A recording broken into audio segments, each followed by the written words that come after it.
New Zealand ম্যাচে মুশফিকুর রহিম যে ব্যাখ্যাতীত shot খেলে আউট হয়েছেন, এই আউট হওয়ার পরে ফের কিন্তু তার বেস্ট 11-এ অন্তর্ভুক্তি নিয়েই প্রশ্ন উঠে গেছে।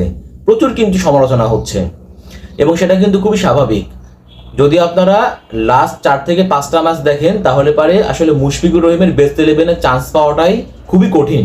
তিনি কিন্তু চান্স ডিজার্ভ করেন না, বাট তারপরেও ওই যে সিনিয়র এবং অভিজ্ঞ ক্রিকেটার বিবেচনায় তাকে নিউজিল্যান্ডের বিপক্ষে মানে ডু অর ডাই ম্যাচও খেলানো হলো এবং সেখানে তিনি রীতিমতো আমাদেরকে হতাশ করলেন। তো ধরেন একটা সময় গিয়ে সবাইকে থামতে হয়।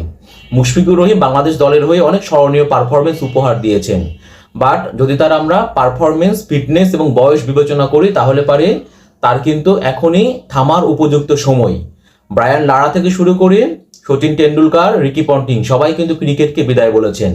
তো মুশফিককে নিয়ে যে সমালোচনা হচ্ছে, যদি তিনি এখন না থামেন তাহলে পারে তার বিদায়টা কিন্তু মোটেও সুখকর হবে না।